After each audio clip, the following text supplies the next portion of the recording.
Medical एकता जिंदाबाद, medical एकता जिंदाबाद, इनकलाब जिंदाबाद, हमारी मांगे पूरी करो, हमारी मांगे पूरी करो।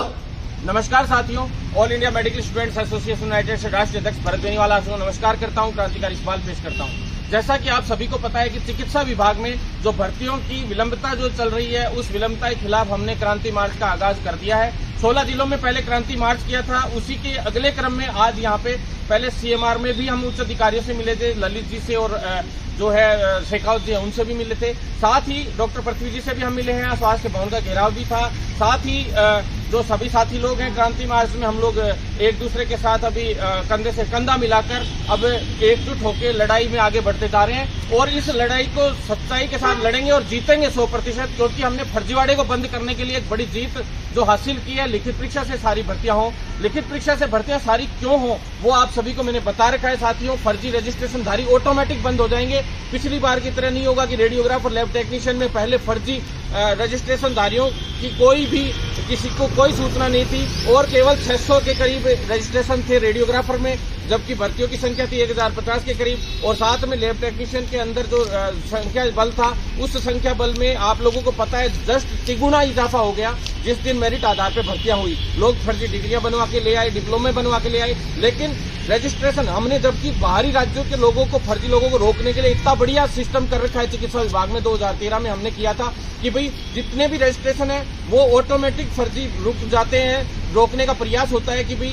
जो रजिस्ट्रेशन रोकने के लिए सबसे बढ़िया प्रक्रिया है कि भाई राजस्थान की जो पैरामेडिकल काउंसिल हो, चाहे मेडिकल काउंसिल हो, चाहे फार्मेसी काउंसिल हो, चाहे नर्सिंग काउंसिल हो, उसके अंदर उसका रजिस्ट्रेशन जरूरी होता है। लेकिन और फिर जब रजिस्ट्रेशन यहाँ अप्लाई करेंगे तो वहाँ की काउंसिल में वो रजिस्टर्ड है तो ही यहाँ अप्लाई कर पाता है। तो वो व्यक्ति वहां से रजिस्ट्रेशन करा के लाएगा, फिर यहाँ कराएगा, अप्लाई करेगा, फिर अप्लाई करने की आनी पड़ेगी क्योंकि यहाँ की काउंसिल वहाँ की काउंसिल से उस अभ्यर्थी की एनओसी मांगेगी।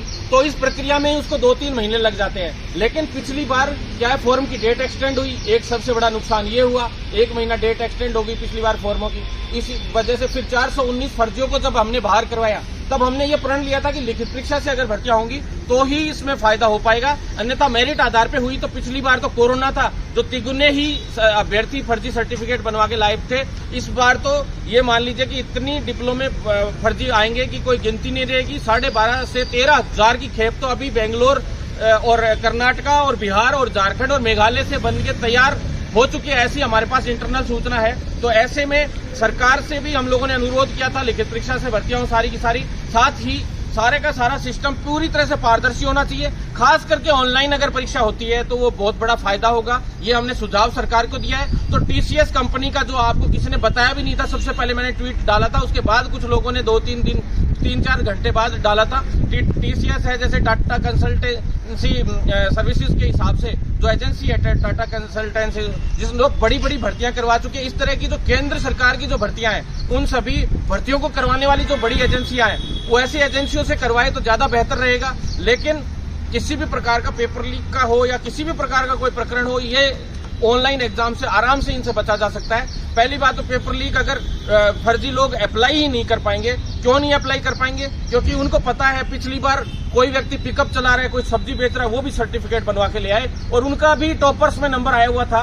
तो हालात ये है कि राजस्थान के जो आरयूएचएस और आरपीएमसी के जो बच्चे पास आउट होते हैं और जो राजस्थान से पास आउट होते हैं वो अभ्यर्थी इतनी मेहनत करके 2 साल का डिप्लोमा 5-5 साल में करते हैं और उनका पास होना भी मुश्किल होता है फर्स्ट ईयर सेकंड ईयर। उनकी मेरिट कहां से बनेगी साथियों? इसलिए उन लोगों की मेरिट नहीं बन पाती थी और बाहर से 90% की डिग्रियां ले आते थे। तो ये एक बड़ी प्रॉब्लम थी। इस प्रॉब्लम को सोल्व करने में हम लोग काफी हद तक सफल रहे हैं। लोगों को ये लगता है कि हमारी मेरिट अच्छी बन रही है, कुछ कॉलेजेस में साथियों को ये लगता है, लेकिन उनको ये नहीं पता कि मेरिट आधार पर भर्ती हुई तो ये पिछली बार तो हमने लड़ झगड़ के एजी साहब को उतार के और कैसे जैसे कोर्टों के मैटर निपटा लिए, लेकिन सिंघवी जी को उतारा था, आपको पता है। इस भर्ती में हमारी ऐसी भर्तियां थी कि कुछ गिनी चुनी जिनमें एजी साहब को उतारा गया था, वो हमारी मांग थी। हमारे बाकी राजस्थान की किसी भी भर्तियों में बहुत कम एजी साहब आते हैं। साथ ही 1 तारीख पे सुनवाई के भी 3.5 लाख रुपए फीस है एजी साहब की। तो इस तरह से विभाग भी नहीं लेता है इन लोगों को कि भी यहाँ कोशिश करता है कि अपने इसी स्तर पे या सरकारी वकीलों के थ्रू ये मैटर निपट जाए। लेकिन साथियों ये बार बार फंसते चले जाते हैं। मैं आपसे निवेदन करना चाहता हूँ कि आप लोगों के लिए लिखित परीक्षा क्यों जरूरी है आप नहीं समझ पा रहे हो। साथियों अधीनस्थ बोर्ड में गई थी अभी हम चाहते तो अधीनस्थ बोर्ड से जब सीएचओ करवा रहे हैं तो ये भी करवा लेते करवाने को, लेकिन साथियों हम चाहते हैं कि दिसंबर से पहले तो एग्जाम हो और जल्द से जल्द इस भर्ती को निपटाया जाए। ये भर्तियां हो चाहे सीएचओ की हो, सभी भर्तियों के लिए मैं इस वीडियो के माध्यम से आपको कहना चाहता हूं कि साथ दीजिए, सभी की विज्ञप्तियां जल्द से जल्द जारी हो अधीनस्थ बोर्ड से। इसलिए उसके अंदर जो 40% और 35% का जो एक है कि भी 40% से ऊपर लाने जरूरी रहते हैं, वो नहीं तो ये वैकेंसी इजीली, छोटी सी वैकेंसी थी, बहुत इजीली करवा लेते, लेकिन अब स्वास्थ्य विभाग के हिसाब से इसीलिए करवाना चाहते हैं कि इस तरह के रूल्स लागू नहीं हो और तरीके से पहले की जो वैकेंसीज हो रही हैं उन्हीं की तरह तर्ज पे पूरी की पूरी वैकेंसीज कंप्लीट हो। तो साथियों जल्द से जल्द इस भर्ती को हम भी चाहते हैं कि पूरा हो, इसमें विज्ञप्ति जारी हो। तो 15 दिन का अभी पृथ्वी जी से भी मिले, हम सभी अधिकारियों से भी मिले, तो 15 दिन में इन्होंने विज्ञप्ति जारी करने की हमें गारंटी दी है कि भी 15 दिन में हर हाल में विज्ञप्ति जारी करेंगे। लेकिन हमारा क्रांति मार्च रोज की रोज इस तरह से ही चालू रहेगा। हम सभी साथियों के साथ एक के बाद एक जगह पे जाके और क्रांति मार्च करेंगे। सभी जिलों में क्रांति मार्च जारी रहेगा, सभी जिलों में जिला मुख्यालयों पे प्रदर्शन होंगे।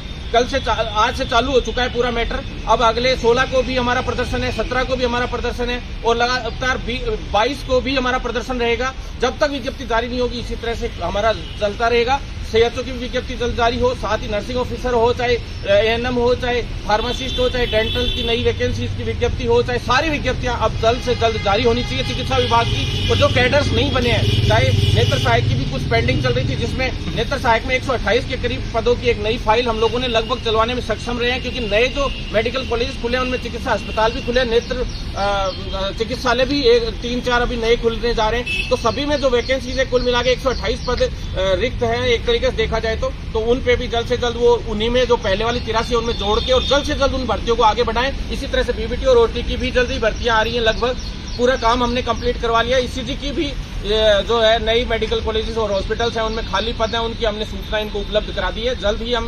विज्ञप्ति जारी करवाने में, लेकिन रेडियोग्राफर और लैब टेक्नीशियन की इन्होंने 15 दिन का समय दिया है। साथ ही जो है कुछ नियम संशोधन और होके आ रहे हैं, उनकी पेंडेंसी, उनकी वजह से थोड़ी सी भर्तियों में पेंडेंसी चल रही है और कुछ चीजें और एक्स्ट्रा होनी बाकी है। साथियों ऑनलाइन एग्जाम कराना सबसे बड़ा उद्देश्य है कि भाई जिससे धांधली कम से कम हो, अगर हो भी छोटी मोटी होती भी है तो उसको पकड़ने में भी आसान रहता है कि कोई गलती से करे भी तो छोटा मोटा कंप्यूटर हैकिंग या छोटी मोटी मिस्टेक करने के प्रयास करेंगे तो उनको भी कैमरे की निगरानी में कम बच्चों के जब एग्जाम होते हैं, कम अभ्यर्थियों के, तो उसको इजीली पकड़ा भी जा सकता है और पूरे के पूरे एग्जाम कैमरे की निगरानी में होंगे, ये हमें पूरा विश्वास है। क्योंकि हम लोग जिस तरीके से पिछली बार फर्जीवाड़े के शिकार हुए थे तो पहले से ही इस बार अलर्ट हो गए।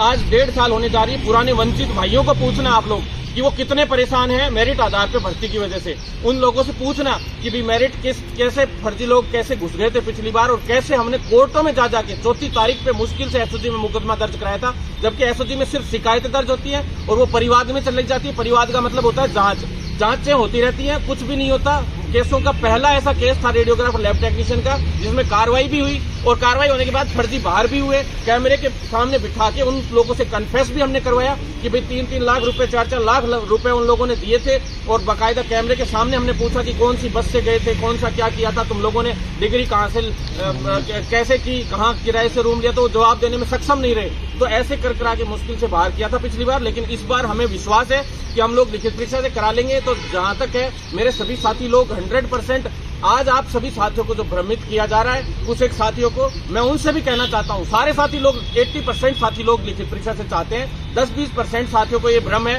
कि उनकी मेरिट ठीक ठाक है तो हो सकता है उनका नंबर आ जाए। यूं नहीं पता कि भर्ती 2 से 3 साल में पूरी होगी। पिछली बार तो फिर भी अगर मेरिट से भर्ती होती है तो मैं 1% भी इस भर्ती में इंटरेस्ट नहीं लूंगा। मैं आपको क्लियर बता रहा हूं, अगर लिखित परीक्षा से भर्ती हुई तो ही मैं इस भर्ती में इंटरेस्ट लूंगा और इस भर्ती को पूरी करवा कर रहूंगा। तुरंत इस 6 महीने में आप लोगों को नियुक्ति दिलवाने का काम हम लोग करेंगे साथियों। अगर मेरिट से हुई तो मैं तो हाथ जोड़ के चला जाऊंगा, 1% भी अगर होती है तो, लेकिन 100% मुझे विश्वास है कि ये भर्ती लिखित परीक्षा से होगी और इसमें न्याय होगा पैरामेडिकल के आरपीएमसी और आरयूएचएस वाले साथियों के साथ ही जो अदर कैडर्स वाले साथी हैं उनके साथ भी। क्योंकि अदर कैडर्स वालों को भी बता देता हूं, आपके भी डिप्लोमे फर्जी यूनिवर्सिटियों से इनसे खूब बनेंगे, कोई रोकने वाला नहीं है। और मेघालय यूनिवर्सिटी वाले भी केस जीत गए, उसी के आधार पर जो यूनिवर्सिटियां अब ये केस भी जीतेंगी और इनको वैलिड भी किया जाएगा। फिर मेरिट भी इनकी 90% से ऊपर बनेगी और तुम लोग बैठे रह जाओगे। राजस्थान वाले जैसे ईसीजी में केवल 2 जनों का पिछली बार नंबर आ रहा था, 18 लोगों को पिछली बार बाहर करवाया, तब जाके लास्ट वाली 12 की सूची बाहर हुई।